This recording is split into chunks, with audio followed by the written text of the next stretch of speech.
Junior LPS Pro Fights 2017 bout numbers and he samsarile pangana light heavyweight red corner si lalfak oma durtlang leitan si lalfak oma aron chuak meka ani hi than tlamia lawa voi khat lo chak to khania aking pui harong kal lo thlat maya chu zaina roi chuan a thana tlak ve nge ngai to mai the ni. Hey, a second ten aron pay me a red corner lama aron chuang kai mek sil fakoma durtlang leitan tlangwal kum som ni paruk mi light heavyweight bout numbers and he samsarile pangana blue corner H Lalrin Lua Natia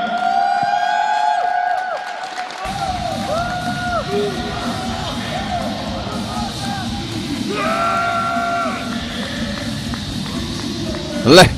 Lalrin Lua Natial aron thayani hi apian hi hetiang hi ani amum thatel tol he maya six pack pone karing chialawa one pack velani karing amaro chu tharui lirina khat thei tho mai kitiang pian chi khi andang dai ve thlat thina zain hian Lua hi toyom tu nei thakop me lindain du klang tang lo en wang wanga ani mo lindain na chak thei nan ton zaw nal deuh mai showroom mi le sakamo eo a chak ngai tu tiang vel chu ni mo ngai tang zain tu ngoi te zain khan lindai kha ka mutla ta ka hiat chu le chin khan lo kala tha te po min lo lak sakamo ani alom zain a kan mu lo lindai kamo a chak ngai tu kan ngai tang eo ki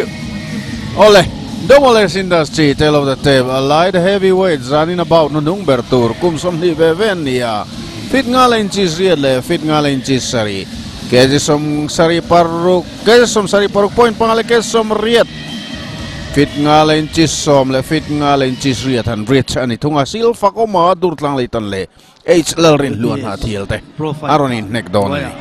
ril thiang him takin ngoi te khi one pek aniang ka tingota achu tivak big lo awan pek lo thep vek tho thep vek tho ani pian khitara atira chuan tuna hian ke som riat vel ni to ama chuan ke som ko le ti ni thin ni mo oh fit le don ti na ni che thin no mani senior national a khan quarter final a ui om deuh mai in a chak lo wa india kama pot top 8 ta atel phani national games khel turin a qualify a chutiang kop chuan india kama pot lo chani durtlang leitan red oh fakoma china kan soi to man sana than tamia lawin achak zoka zaina chuna thana tlak ngai vet mai theini chak zok tur chon mo ha chu nga yang an ha theilo me me chakho po mo the de lol ngal ta ka ri chu le fakoma ki fakom ki the a the mai ki a the mai oh voi thum voi level a the ki fakoma ki John Ken Tian nek turin tu nge lo chakang oh fakoma Moroki abana ti de utlat abana ti de utlat abana na ti de utlat Moroki atop dona va ang mai ve natinge atop dona va ang mai ve rin lua hi rin lua hian lom thu soina turan neya pulalan ha thialin sang ni bial tu amele John Siam kungan sang khat pukelian zola na thial panial vengin zanga HC thang chungnung na thialin zanga lalcham lina sailo bazar veng na thialin zanga na thial nod one of sin zanga ten pu Jeffrey zo ming thanga tanga chan maria athlenin ten kongeng ki man boy puya vain lom thu soya sete boxing academy chunga lom yo final pathumin luna ni mo ava pui ve RT mobile ten an sponsor wangin an chunga lom mani oh ki lu ki akuta tinani pakhat khian mo ki akuta tinatlat mai fakoman apoi hle mai kutna sain anma na to nia lo wa hria sia ani mo tian huai sen takin lo lu ta fakom khom mai khatiang kai lo rekhiu ani mo nia an lo soi ve zela ngam puna hian tin tin mani hian kan seve an soi tira kan seve le zela a huai sen na fakom khom mai silan fakoma alom ome Junior LPS Pro Fight 2017 bout numbers and he samsarile pangana light heavyweight in nakaran zota ka khan minute cut second som thuma technical knockout in blue corner ai Silrin Lua na thial a chak zok ani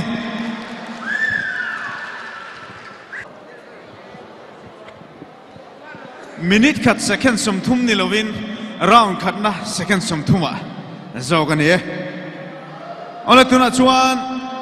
LBS Suzuki Fighter of the Night Loman kan sem zui nga langa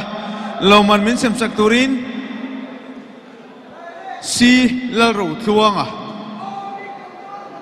Johnny manager kung itakin local sila si lalro tluanga territory manager si lalro tluanga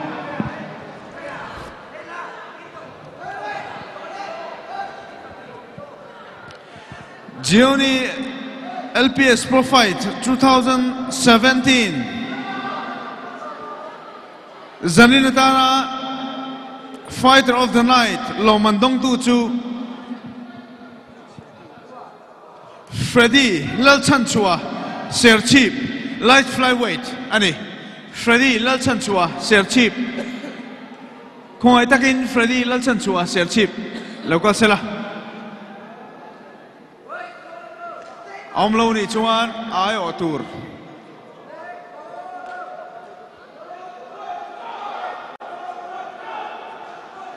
Freddy Lalchanchua Ser Cheap Amange local Fighter of the Night Loma Dongdon ani